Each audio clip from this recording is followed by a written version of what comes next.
Africa urged to maximize utilization of its resources. Once Mwalimu Nyerere once said, we need to maximize the utilization of internal resources for our own benefits. TADB gives dividends to the government worth of 850 million shillings. Just to show that the government is very committed in agriculture, we've capitalized this bank to a tune of 315 billion as of now.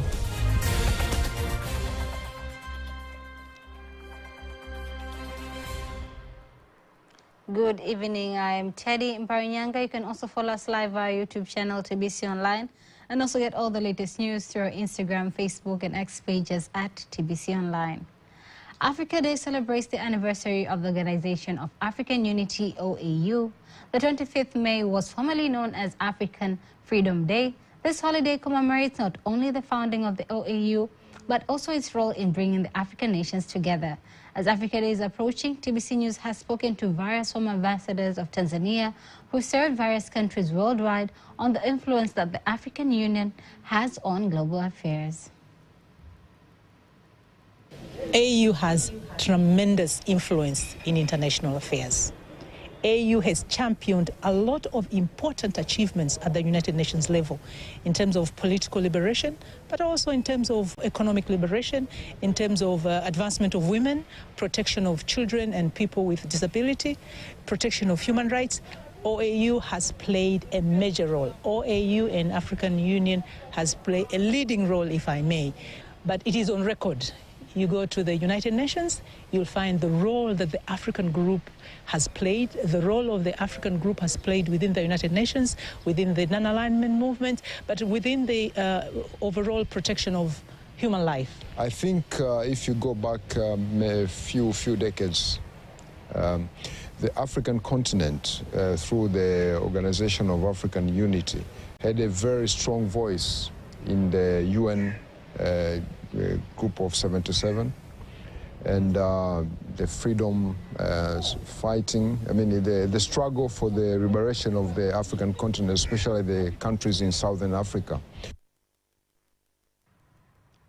On the other hand, the former ambassadors further elaborated whether the dream of having a United States of Africa as the forefathers and leaders of the liberation movement had is possible.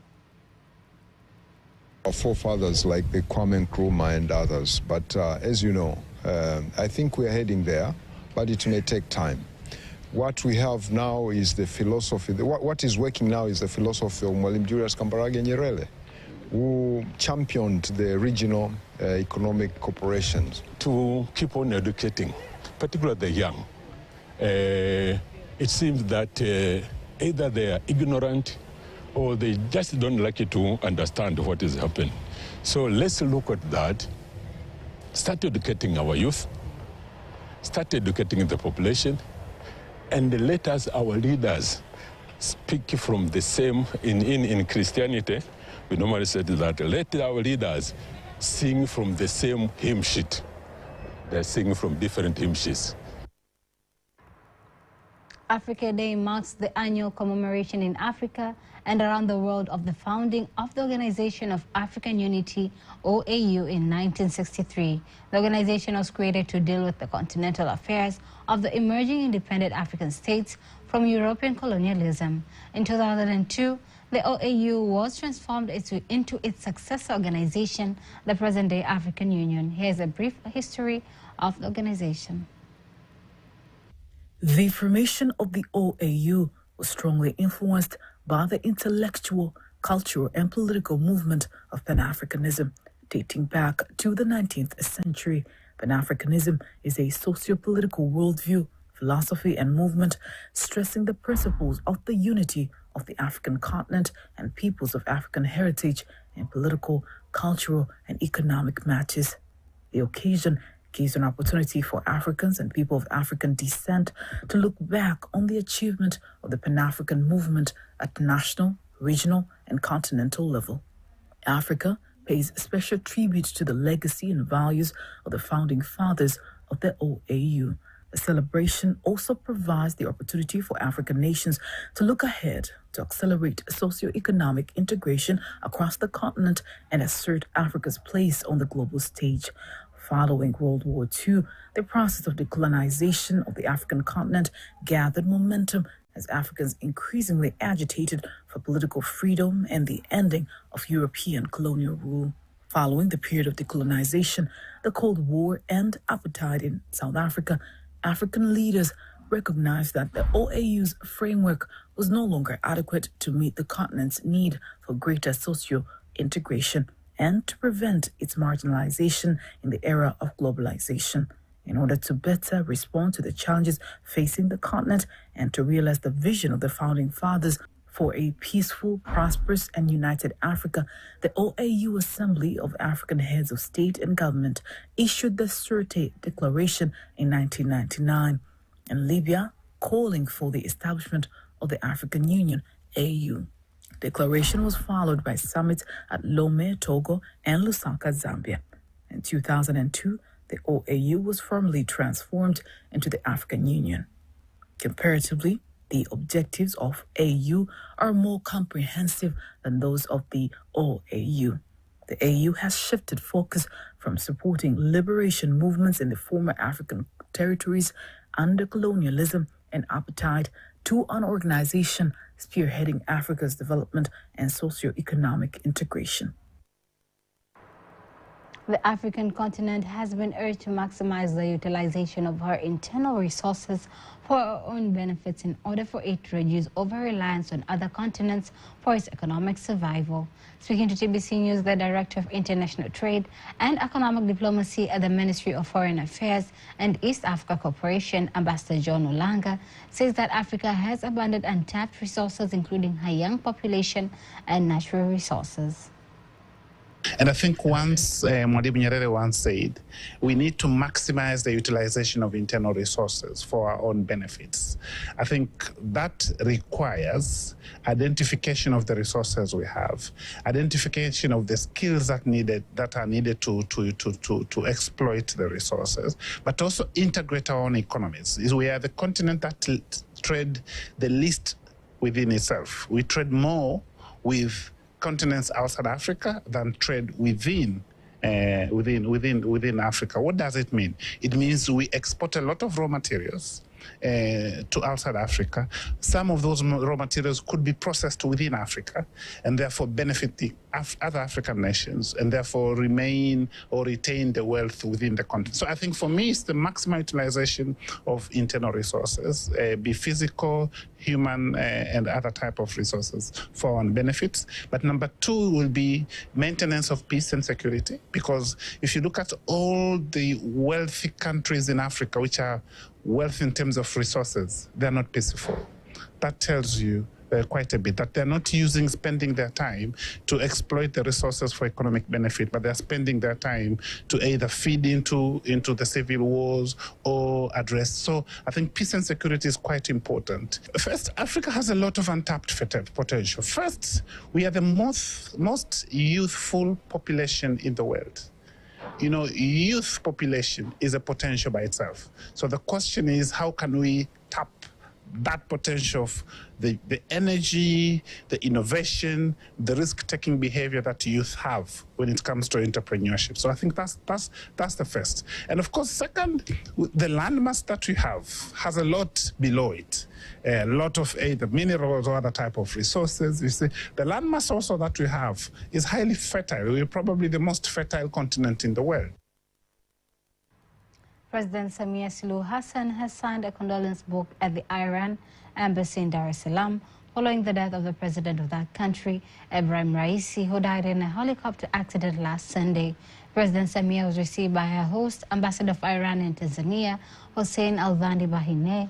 Earlier this week, President Samia, on behalf of the government and the people of Tanzania, extended her heartfelt condolences to the government and people of the Islamic Republic of Iran following the tragic death of President Ibrahim Raisi. Iran's President Ibrahim Raisi, foreign minister, and other 6 people, members of the entourage and crew, died when the helicopter crashed in the north of Iran. Tanzania Agricultural Development Bank, TADB, has given dividends to the government worth of 850 million shillings after the bank made a profit of 14 billion shillings for the year 2023 compared to 11 billion for the year 2022. This was stated at the annual general meeting of the bank's shareholders that was held in Dar es Salaam. Speaking at the meeting, Treasury Registrar Nehemiah Mchechu says the government aims at increasing the bank's capital of more than 100 billion shillings to enable the country to continue providing services to citizens in the agricultural sector.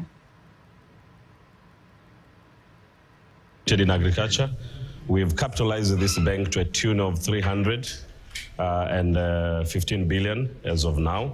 And we are looking to increase the capital next year to another tune of 100 billion, which will make it to more than 400 billion shillings.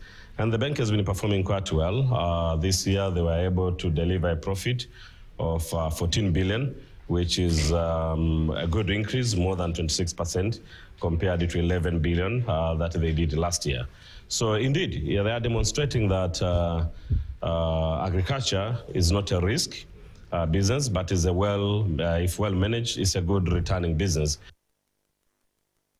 He urges other institutions in which the government has shares from June this year to ensure that they implement the law that requires them to send dividends to the government. We call upon all government institutions to make sure that they deliver their dividend latest in June, 15th of June this month.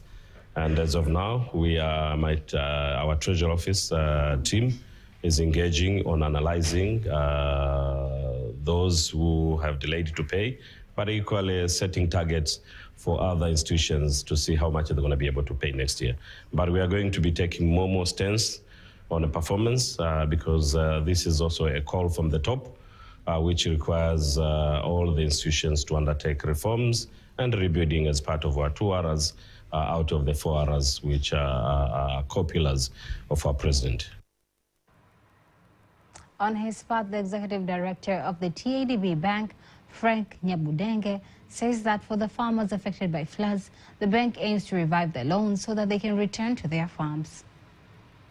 The government has given us 170 billion Tanzanian shillings, which is equivalent to $66 million as an injection in capital. And the government will continue to inject capital to this bank until when it has reached more than $400 million, which is almost 1 trillion Tanzanian shillings. So we really thank the government. We thank the government for the commitment it has showed to ensure that it reaches many Tanzanians who are in the farming activities, the normal crops farming, fisheries, and even livestock keeping. Glad to inform you, the public, that the bank has performed well in all aspects, and we expect that the performance will increase in the next or in the coming years.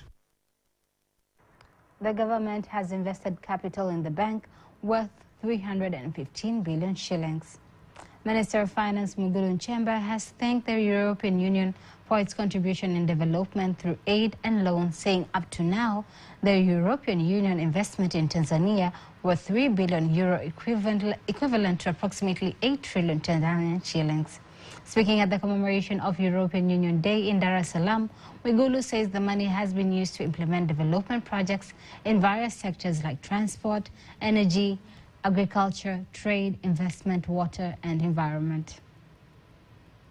These funds have been crucial in implementing our national development strategies across various sectors, including transport, infrastructure, water and sanitation, energy, agriculture, trade and investment, and climate change mitigation and adaptation. Therefore, European Union Day holds a specific significance to us, and we have every reason to celebrate this partnership as well. Your Excellency, Ambassador Grau, I personally thank you for the EU's commendable support in helping the government of Tanzania achieve inclusive and sustainable development. The government values the EU and its member states and their respective organizations, collectively known as the Team Europe, as a strategic partners. I'm pleased to announce that Tanzania's readiness to host the upcoming partnership dialogue in July 2024. On her part, European Union Ambassador Christine Grau congratulates Tanzania for the steps it is taking for nation's development, saying EU will continue to invest in Tanzania. Global gateway, because what we want is to empower our partners as Tanzanians to build the capacity, the networks and the bridges necessary to join the global markets as an equal, and also to unleash the economic development potential of the country. That is why the strategy we have agreed with the Tanzanian authorities, in particular the minister present, to focus it on green and smart cities, the blue economy, value chains, and also the digital economy. But also, and this is certainly not the least of our priorities, we are partners in values. The European Union promotes inclusive growth and development for the benefit of all your citizens, including the most disadvantaged. Poverty is still widespread, and women and youth are disproportionately affected. Tanzania needs the uplifting and empowerment of young people and women. It needs concerted efforts and focus to ensure that no one is left behind and equal opportunities are extended to all. Tanzania has been mentioned as one of the countries with a shortage of human resources in the aviation sector, including the division of engineers and pilots, while a call is given to young people to focus on the sector in order to bring about economic growth in the country. Speaking after handing over certificates to some graduates of the cabin crew training organized by Precision Air in Dar es Salaam, the Director of Air Navigation Services from Tanzania Civil Aviation Authority, TCAA, Flora Alphonse, says the government has continued to set strategies to reduce the challenge by creating enabling environment for the private sector to produce experts who will direct themselves in the aviation sector. We have a very big challenge in the aviation sector, especially in delivering of services. For the initiative that Precision has taken as a private sector, this is giving great support to the government to reduce the cost of training. So I advise young people to join this sector because it has massive opportunities. Employment is easy. As you can see, there is an increase in flights. On his part, the Acting Director General of Precision Air, Kaude Khalid, says that the company intends to continue providing training in order to determine the opportunities available in the aviation sector. In general, the aviation sector still has a great demand, and we see everywhere that airlines are hiring, and this training is not only for providing service in the aircraft, but can be used in other sectors of hospitality. Many people feel that the aviation sector is difficult, but if you put in the effort, it's easy. We have learned many things, not only to save the flight, but we have also learned how to provide emergency service where the experience can also be used in other sectors. Precision Air has employed about 40% of its graduates as a strategy to support the government in providing jobs and stimulating the economy through the aviation sector. And on to the next news. The National Assembly of Zambia is commemorating 100 years of existence. Speaking of the Zambia National Assembly, Nelly Muti hoisted the national flag at midnight last evening at the Parliament grounds to commemorate the momentous occasion. The colorful display, which was accompanied by fireworks, was witnessed by Vice President Mutale Nalumango and some members of the Parliament. Wilson Molinda reports from Zambia. At the stroke of midnight on May 22, 2024, colorful fireworks illuminated the dark skies above the Parliament buildings as the Speaker of the National Assembly, Nelly Muti, hoisted the national flag to commemorate 100 years of the existence of the National Assembly. On May 23, 1924, the first Legislative Council was established in Livingstone, which would later be renamed the National Assembly by First Republican President Kenneth Kaunda. 100 years down the line, members of Parliament are toasting the centenary existence of the legislature, having overcome challenges that have shaped what it is today. Speaking during the event, Ms. Muti reflects how the Zambian legislative wing has grown to be a cornerstone of democracy. As we reflect on the momentous occasion, we are reminded of the sacrifices and struggle of our forefathers and mothers who dared to dream of a Zambia where justice, equality, and freedom prevailed. We pay tribute to each one of them for the vital role they played in shaping our nation's legislative landscape. Vice President Mutalina Lumango, who was guest of honor, notes the need for parliamentarians to advocate for a peaceful Zambia while celebrating key milestones achieved by the legislature. We celebrate the key milestones our legislature has achieved, from the pre-independence struggles to the dawn of independence, having evolved through 13 parliaments to date.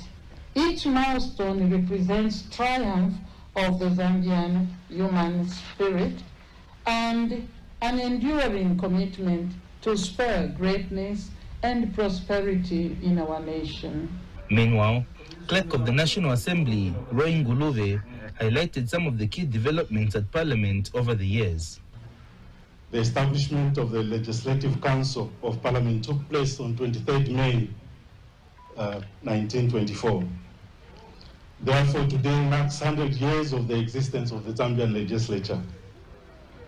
This also makes the Zambian Parliament one of the oldest continuously functioning legislatures in the Southern African sub-region.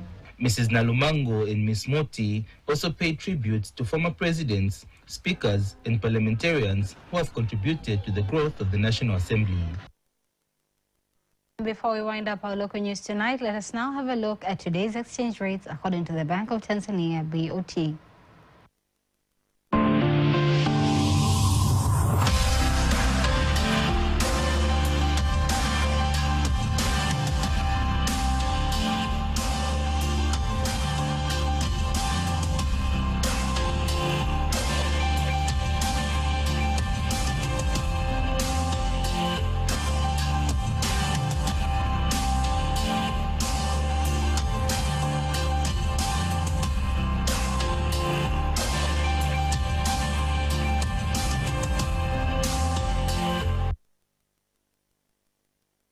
Every weekday to know all the latest in exchange rates. Up next is international news.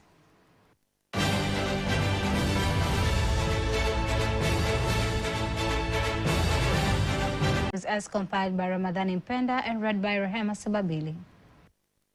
United Nations Secretary General Antonio Guterres has told the Security Council that peace was the key to unlocking Africa's future and to strengthening the continent's voice and influence in building peace globally. Guterres has described Africa as an important voice for the global good and said it had shown many examples of unity and solidarity in a fractured world, and it is the time to unleash Africa's peace power. He said that at a debate on its critical role in addressing global security and development challenges, and insisting that they need to strengthen Africa's leadership on the continent itself and on the global stage. However, the United Nations Secretary General Antonio Guterres added that there was first a need to find peace in Africa itself, saying too many Africans are caught up in a hail of conflicts or living with the relentless danger of terrorism and violent extremism in their communities. He said the UN and the African Union, AU, were working together to defuse conflicts before they escalate, manage them effectively when they occur, and build sustainable peace when they are resolved. Chad's newly elected president, Mahamat Idris Deby, has been sworn in to succeed his late father after 3 years an interim leader and a military role in the North Central African country.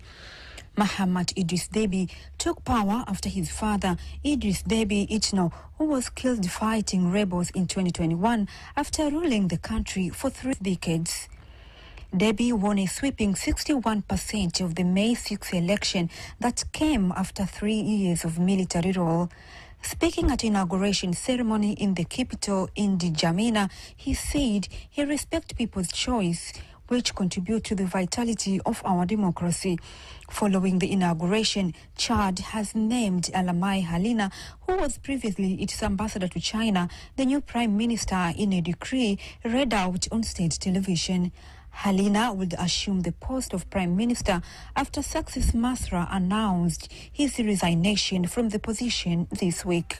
Hundreds are feared dead after a massive landslide leveled dozens of homes and buried families alive in a remote village in North Papua New Guinea early on Friday.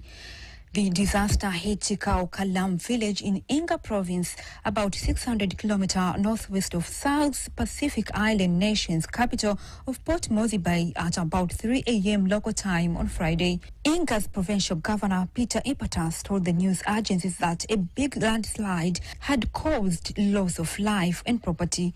He said at least 6 villages had been affected. Judges at the top United Nations Court has ordered Israel to stop its offensive in the southern Gaza city of Rafah and withdraw from the territory. The ruling follows a case brought by South Africa accusing Israel of genocide, citing massive risk to the Palestinian population. The Friday's decision marked the third time this year the 15-judge panel has issued preliminary order seeking to rein in the death toll and alleviate humanitarian suffering in Gaza. Reading out a ruling by the International Court of Justice, the body's president Nawaf Salam has said provisional measures ordered by the court in March did not fully address the situation in the besieged Palestinian enclave now, and conditions had been met for a new emergency order. South Africa's lawyers had asked the ICJ in The Hague last week to impose emergency measures, saying Israel's attack on Rafah must be stopped to ensure the survival of the Palestinian people. The ICJ has also ordered Israel to report back to the court within 1 month over its progress in applying measures ordered by the institution.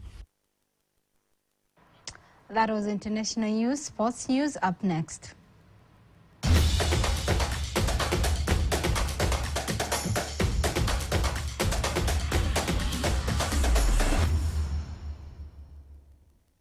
The Confederation of African Football, CAF, President Dr. Patrice Motsepe says as a soccer fan feels that a goal scored by young Africans midfielder Aziz Ki was a clear goal, but he respects all the procedures governing football match. As CAF President Dr. Motsepe reveals that he loves all 54 nations teams and clubs participating in CAF Champions League and Confederation Cup, but as a soccer fan he thinks that Aziz Ki goal wasn't a clear goal. As the president of CAF, I love every single one of the national teams. I've got a duty to all 54. I love all of them, and I love every single one of the clubs. And I was saying to the president Wallace when we met after the match between Young Africans and Mamelodi Sundowns, I said, but I thought it was a goal. Now, the president of CAF is not supposed to comment, but, you know, and of course I've got to respect all the processes. And before we wind up our sports bulletin, let us now take a look at the weather update for the next 24 hours. Minister from Tanzania Meteorological Authority. Welcome to 24 weather forecasting starting from tonight. The wind is expected to flow the speed of 40 km per hour over the entire coast, and the state of the sea is expected to be rough. Over the major lakes, the wind is expected to flow the speed of 30 km per hour, and the state of the lakes are expected to be moderate. Tanzania Meteorological Authority had issued an advisory of strong wind reaching 40 km per hour and large winds reaching 2 meters over the entire coast. And for tonight, the country is expected to feature partly cloudy conditions. For tomorrow, parts of Lake Victoria Basin, which include Kagera and Mara, are expected to feature partly cloudy condition with thunderstorms over few areas. Over Arusha and Kilimanjaro regions are expected to feature partly cloudy condition, light rain showers over few areas, and sun periods. And the rest parts of the country are expected to feature partly cloudy conditions. Now let's have a look on 4 days weather forecasting.